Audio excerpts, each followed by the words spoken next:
Save me a seat. I think we're going to do 3 chapters because one of them's super short. 30, 31, and 32. Remember, it's Friday pizza day. And on Thursday, remember chapter 28 and 29. Joe's father puts a note under his door that he's sorry and that he wants to watch the baseball game together. So that was really nice. And he said, you know, that you're more than meets the eye. You know, he shouldn't feel bad about being different.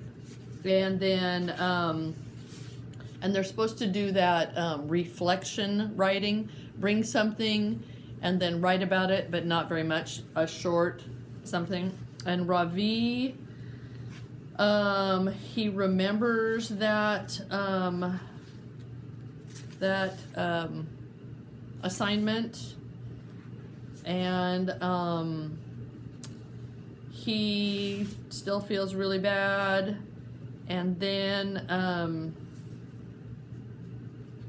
his mom and his grandma like made this poster about how great he was and all the awards he got at his old school and all that stuff, but that didn't help him feel better. And then his grandfather said, come here, I have an idea. So that was the end of that. Okay, Joe.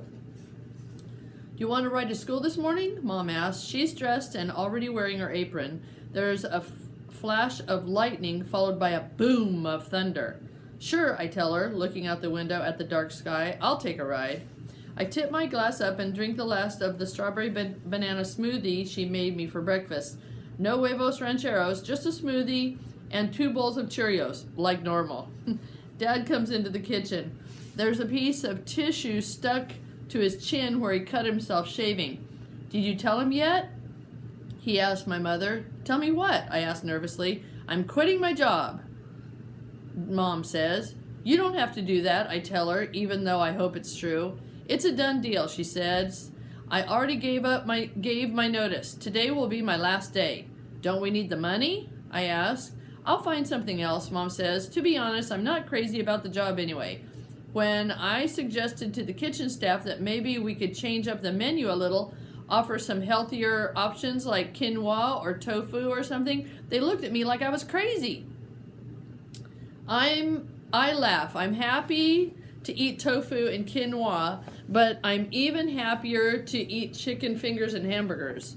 If my mother really isn't going to be the lunch monitor anymore, that means lunch can go back to being my favorite subject at school. Woohoo! There's another flash of lightning. Guess we're going to need our raincoats, Mom says.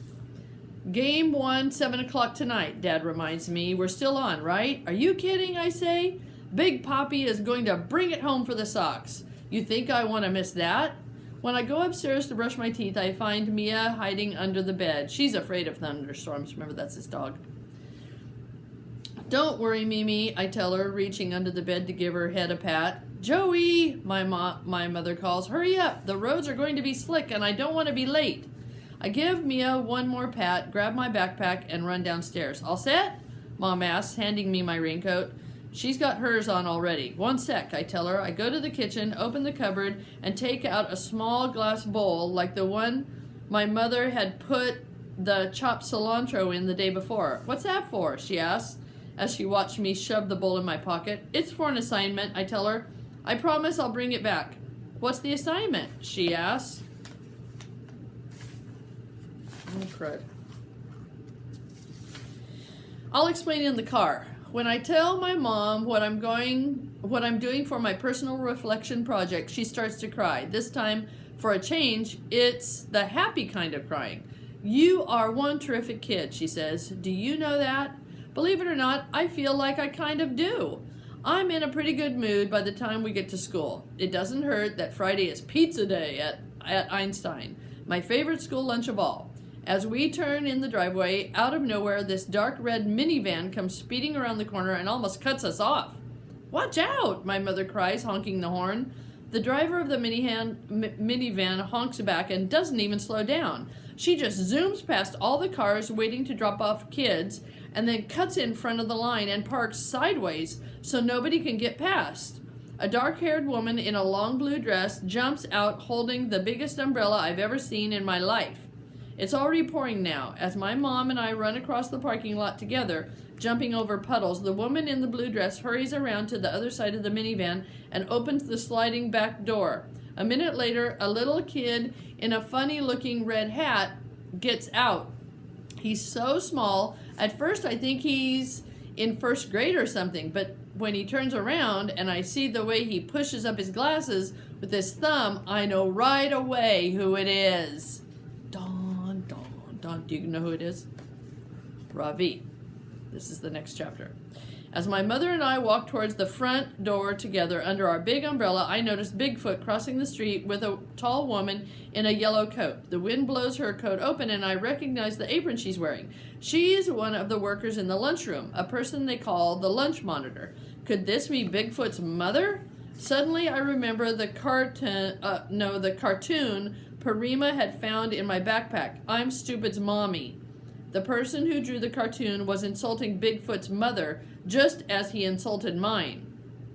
Are you listening? Says Amma, pulling at the chin of my monkey cap to straighten it. I made curd rice for your lunch today. I know, Amma. You told me. Wait, let me finish. I made curd rice, but I checked the school menu. The option for today is pizza. It's vegetarian. So she unties the knot at the end of her pula. Inside are 2 paper notes and 2 25-cent coins. I thought you might want to eat school lunch today, like the others. I want to, 1, throw my arms around Amma and give her a big kiss. 2, tell her she is the best mother in the world. 3, show her the page in Bud Not Buddy where Bud says he carries his mama around inside him all the time. But what I do instead, 1, thank Amma for the lunch money. 2, look around to make sure no one is watching. And 3, give her a quick hug. Amma, Parima, and Paripa are waving at me as soon as they drive away. Are waving to me as they drive away. I watch until the maroon Odyssey disappears over the hill and I can't see them anymore. Yesterday I was feeling like a complete failure, but today, as I walk into Albert Einstein Elementary School, I feel like the luckiest boy in the world. Okay, Joe again. Dylan Samreen jumps out of a black Mercedes 3 cars down the line. It has one of those vanity license plates you have to pay extra for. It says, "Envy me." Oh. Inside, I can see his mother looking in the mirror on the back of the sun visor as she puts on her lipstick. My mom only wears lipstick when she's going to a party. She looks better without it. The wind is blowing and it's really pouring now. Everybody is honking their horns because Ravi's mom's minivan is blocking traffic. Do you need your plugs? My mom asks me. I shake my head. I'm okay. Pop the trunk, Mom, Dylan shouts, banging his fist on the roof of the black Mercedes. Mom, are you deaf? I said pop the trunk. The trunk finally opens and Dylan leans in and pulls out a big cardboard box. He wraps his arms around it and walks away without bothering to close the trunk. Oh! Mom and I look at each other, then I run over and close the trunk. Mrs. Samreen doesn't say anything. She just flips her visor back up and drives away. Not even a thank you. Ugh. Have I already told you that I think you are one terrific kid? My mom says a minute later as we walk through the front door. She heads off to the cafeteria and I start walking down the hall toward room 506. Ravi is walking in front of me.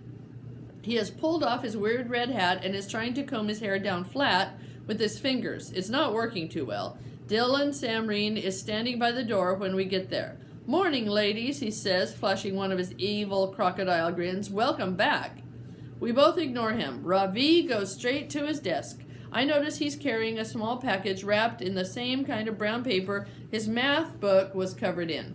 I put my hand in my pocket and feel the little glass dish. It had seemed like such a good idea when I told my mom about it in the car, but now I'm not so sure. What if nobody gets it? Before we begin, boys and girls, Mrs. Beam announces, I'd like for you to place your personal reflection objects on your desks and bring your explanation cards up here and put them in this basket. There's no turning back now. I hang up my raincoat and carry the glass dish over to my desk. Then I dig around in my backpack until I find the plastic bag containing my object. I had picked it based on its perfect shape and color. After examining it carefully to make sure it hadn't cracked or chipped on the way to school, I put it in the dish and take the index card with my sentence written on it up to Mrs. Beam. I'm looking forward to seeing what you brought today, Joe, she says, as I drop my card into the basket. Then she smiles at me. I don't know why, but there is something about that smile that gives me hope.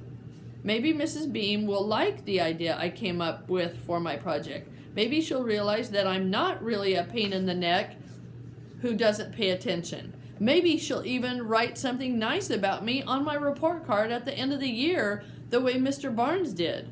But apparently none of those maybes are supposed to happen, at least not to me, because when I get back to my seat, the little glass dish is empty. Dun, dun, dun. Do you know who took it? That dang Dylan Samreen. Oh my gosh.